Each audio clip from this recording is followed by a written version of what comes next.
তো বস, ঠান্ডাটা একদম জাঁকিয়ে পড়েছে এবং শুনছি যে আরও নাকি ঠান্ডা পড়তে পারে। মানে আমি ভাবছি যে এই ঠান্ডাতেই পেরে উঠছি না, মানে এরপরে যদি আরও ঠান্ডা পড়ে তাহলে আমাদের বস মানে কী অবস্থা, মানে ফেটে পুরো চৌচির হয়ে যাবে একদম আর কি। যাই হোক, তো এই ঠান্ডার মধ্যে আজকের এই ভিডিওতে আপনাদেরকে এমন একটা গরমাগরম সিরিজ, একটা কাজ রেকমেন্ড করব, যেটা যদি আপনি না দেখে দেন এখনও, তাহলে আপনি কি করছেনটা কি। কথা বলবো হচ্ছে মনস্টার দ্য এড গেম এই সিরিজটাকে নিয়ে। এই সিরিজটা যখন শেষ করবেন আপনার রাতের ঘুম উড়ে যাবে, এমনই মারাত্মক একটা কাজ হয়েছে এটা। আমার দেখতে একটু দেরি হয়ে গেল। আপনি জানেন যেটা মনস্টার ফ্র্যাঞ্চাইজির একটা সিরিজ আর কি, আরও দুটো সিরিজ রয়েছে, চেষ্টা করি সেগুলো নিয়েও কথা বলার আর কি। তো চলুন এখন এই ভিডিওতে একটু কথা বলা যাক মনস্টার দ্য এড গেম স্টোরি নিয়ে। Let's start. সবার প্রথমে আমাদেরকে জানতে হবে যে এই এড গেম কে এই এড গেম। এড গেম যে হচ্ছে আমেরিকার একজন কুখ্যাত সিরিয়াল কিলার, যার পুরো নাম হচ্ছে এডগার থিওডোর গেইন।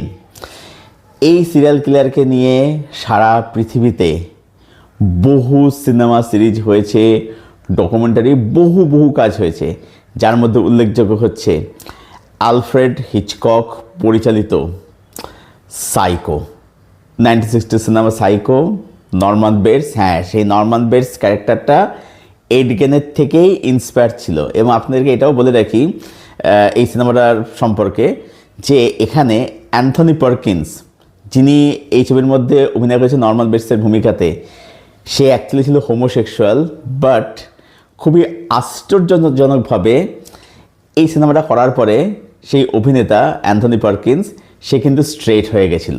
হ্যাঁ, এটাই শোনা যায় এবং সেটা আপনি সিরিজের মধ্যে জিনিসটা দেখতেও পাবেন আর কি। ওকে, এছাড়াও বিখ্যাত cinema the silence of the lamps, outstanding একটা সিনেমা, আমার দেখা বলবেন যে একদম সেরা থ্রিলার মধ্যে একটা, সাইকোলজিক্যাল থ্রিলার মধ্যে একটা, the silence of the lamps. সেখানে যে ভিলেন ছিল বাফেলো বিল, সেই বাফেলো বিল কিন্তু ইন্সপায়ার হচ্ছে এই এড গেম থেকে। এছাড়াও দ্য টেক্সাস চেনসও ম্যাসাকার যে ছবিটা রয়েছে, দুটো ভার্সন রয়েছে অ্যাকচুয়ালি এটার আর কি, একটা 1974, একটা 2003 সালে। তো সেখানে যে লেদার ফেস ছিল, serial killer leather face, iconic character, সেই ক্যারেক্টারটা ইন্সপায়ার হচ্ছে এই এড গেম থেকে। এছাড়া আরও অনেক কাজ রয়েছে এই এড গেমকে নিয়ে। তো এই পুরো সিরিজটা হচ্ছে এই এড গেম কেন্দ্র করে। এটাই হচ্ছে এই সিরিজের গল্পের প্রিমাইস। 8খানা এপিসোড রয়েছে, এক একটা বার ডিউরেশন হচ্ছে ধরে নিন এই 45 মিনিট থেকে 1 ঘন্টার কাছাকাছি। তো দেরি না করে, যদি এখন না দেখে থাকেন, দেরি না করে নেটফ্লিক্সে যান, দেখা শুরু করে দিন। আচ্ছা, হিন্দি ডাবিংয়ে অ্যাভেলেবেল আছে। ডাবিংটা এমনি যে খারাপ সেটা আমি বলবো, ডাবিংটা ভালোই, বাট আমি আপনাদেরকে বলবো যে এই সিরিজটা যদি আপনি অরিজিনাল এসেন্সটা পেতে চান, তাহলে আপনি সিরিজটা অরিজিনাল ল্যাঙ্গুয়েজেই দেখুন। প্রথম হচ্ছে এই সিরিজের রাইটিং। বস, রাইটিং এখানে সুপারব হয়েছে, মানে এত লেয়ার, এত কিছু রয়েছে যে এই যে এড গেম বা এডওয়ার্ড থিওডর গেইন যাই বলুন না কেন, সে এরকম কিলার কী জন্যে হচ্ছে, যে এখানে প্রথমত একটা প্যারেন্টিং একটা কমেন্ট এখানে রয়েছে পরিচালকের, মেকার্সদের, যে এই যে এডের মা, সে রিলিজিয়াসলি প্রচণ্ডভাবে এক্সট্রিমিস্ট ছিল। ওকে, এবারে কি হচ্ছে, এর ফলে কী হচ্ছে, তার মধ্যে একটা কোথাও গিয়ে একটা তার মায়ের প্রভাব এসে পড়ছে। মানে ব্যাপারটা হচ্ছে যে আপনি আপনার সন্তানকে যদি অতিরিক্ত ছেড়ে দেন তাহলে সেটাও তার পক্ষে ক্ষতিকারক, আবার যদি আপনি তাকে বেশি বেঁধে রাখেন তাহলে সেটা তার পক্ষে কিন্তু ক্ষতিকারক। তো এডের মা ছিল হচ্ছে প্রচণ্ডভাবে একজন মানে রিলিজিয়াসলি এক্সট্রিমিস্ট ছিল। তো এডের উপর তার মায়ের প্রভাব প্রচণ্ডভাবে পড়ে এবং নানা কারণে সেগুলো সিরিজের মধ্যে আপনারা দেখতে পাবেন আর কি, সে একটা খুন্দে কিলারে পরিণত হচ্ছে। অর্থাৎ কোথাও গিয়ে এখানে কিন্তু মানে এটা যে সোসাইটির যে ফল্টটা সেটাও কিন্তু এখানে দেখানো হচ্ছে। তবে তার মানে কিন্তু এইটা নয় যে এখানে এর যে কাজগুলো করে সেটাকে কোনোভাবে জাস্টিফাই করছে না, সেটা কিন্তু করা হচ্ছে না। তার যেটা ক্রাইম সেটা ক্রাইম হিসেবে তাকে সেটা দেখানো হচ্ছে, কিন্তু কোথাও গিয়ে এটাও দেখানো হচ্ছে যে যে একজন কিলার, একজন খারাপ পার্সন, সেটা কিন্তু আমাদের সমাজ থেকে কিন্তু উঠে আসে, তার জন্য কোথাও গিয়ে আমাদের সমাজটা দায়ী থাকে। এবং সিরিজটার মধ্যে দেখবেন একটি মেটাফর এমন ব্যবহার করা যায়, সেটা লাস্টের যে শটটা, যে মানে এদের প্রভাব যে মানে কতটা সুদূর প্রসারী, সেটা মানে ওই লাস্ট শটটার মধ্যে বুঝিয়ে দেয় মেটাফরিক্যালি আর কি। এবং তার সাথে সাথে যে কীভাবে একটা ধরুন কিলার বা একটা কোনো মিথ যখন পপুলার হয়ে যাচ্ছে কিছু একটা, তখন সেখান থেকে কীভাবে আরও মানে কপি কিলার জন্ম হচ্ছে। হ্যাঁ, রিসেন্টলি একটা সিরিজের মধ্যে সেই কনসেপ্টটাকেই আনা হয়েছে, একটা হিন্দি সিরিজের মধ্যে আর কি। তো কীভাবে কপি জন্ম হচ্ছে এটাও কিন্তু দেখাচ্ছে আর কি, যে অ্যাকচুয়ালি অরিজিনাল কিলার যেহেতু এতটাই পপুলার হয়ে গেছিলো, সেখানে কী হচ্ছে তাকে দিয়ে ইন্সপায়ার হয়ে যে এও তো আমারই মতো, তাকে দেখে আরও একটা মানে কপির কিলার জন্ম হচ্ছে। এরকমভাবে কপির জন্ম এরকমভাবেই হয় আর কি। তো এখানে আপনি অনেক রেফারেন্স পাবেন, যেটা আমি বললামই আর কি, সেগুলো রেফারেন্স পাবেন।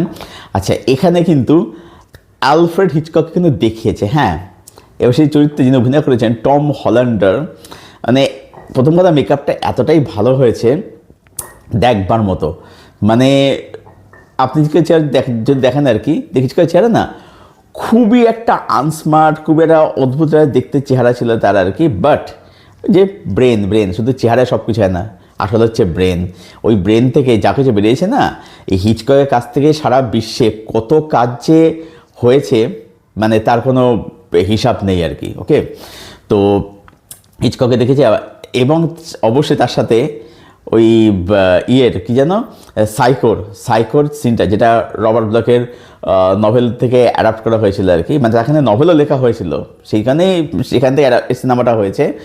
তো ওই যে আইকনিক যে দৃশ্য, ওই স্নান করছে তখন যে এসে চুরিটা দিয়ে করছে, ওই যে চিৎকার যে ফেসটা, যে ওটাই তো আপনারা দেখে থাকি আর কি, আইকনিক দৃশ্যটা আর কি।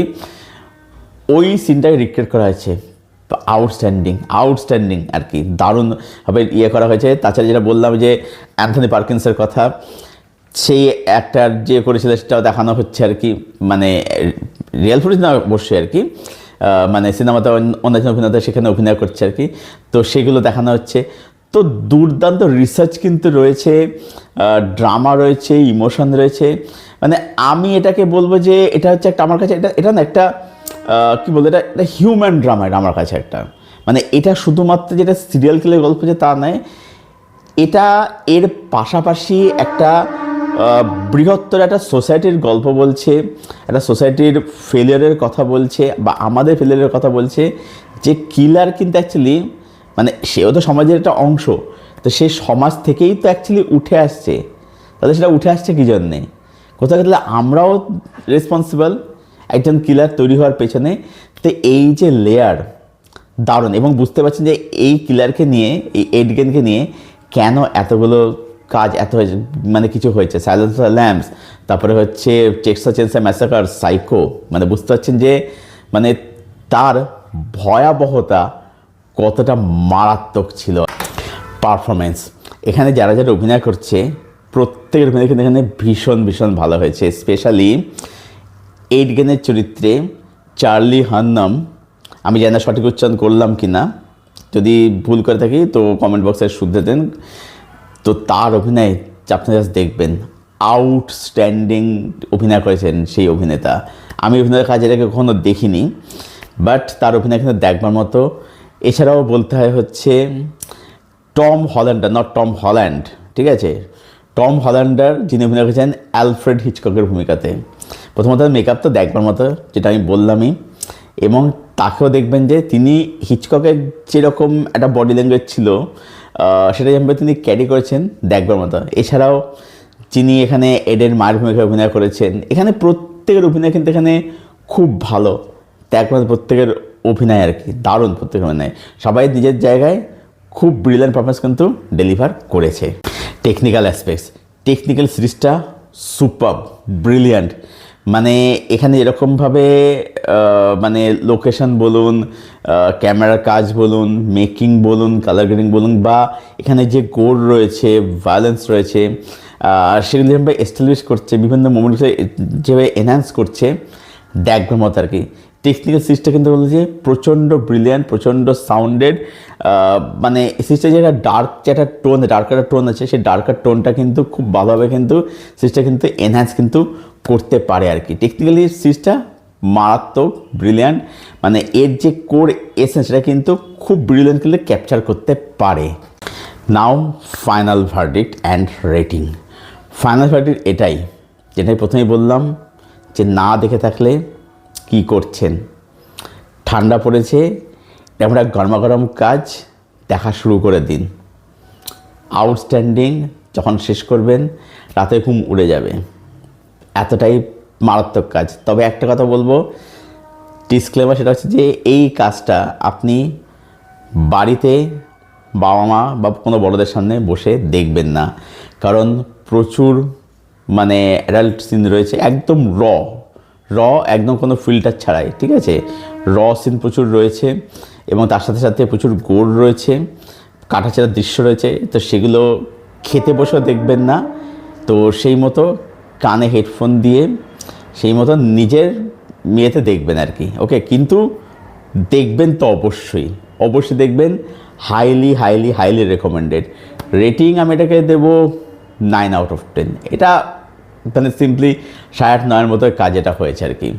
তো এটাই ছিল আমার review monster the 8 gain story নিয়ে। তো আপনাদের কি ওপিনিয়ন সিরিজটা দেখবার পরে? দেখবেন, দেখে জানাবেন কমেন্ট করে কীরকম আপনাদের লাগলো, আপনারা কতটা মজা পেলেন, এনজয় করলেন। মজা মানে এটা অন্য রকমের মজা আর কি, নোংরা মজা যাকে বলে আর কি, সেটা জানাবেন কমেন্ট করে। আর যদি কেউ কার সাথে থাকেন বা যাদের দেখা হয়ে গেছে, আপনাদের কি ওপিনিয়ন সেটা জানাবেন কমেন্ট করে। আর এই ভিডিওটা যদি আপনাদের ভালো লেগে থাকে তাহলে ভিডিওটাকে প্লিজ লাইক করবেন, শেয়ার করবেন এবং সিনেগান চ্যানেলটাকে আপনারা অবশ্যই সাবস্ক্রাইব করবেন আর কমেন্ট করবেন। তো কমেন্টের উত্তর প্রত্যেকের উত্তর আপনি কিন্তু অবশ্যই দেব। তো চলুন ভিডিও এখানেই শেষ করছি, দেখা হচ্ছে আপনাদের সঙ্গে খুব শীঘ্রই একটা পরের কোনো ভিডিওতে। টিল দেন সবাই খুব ভালো থাকুন, সুস্থ থাকুন, ভালো কন্টেন্ট দেখতে থাকুন।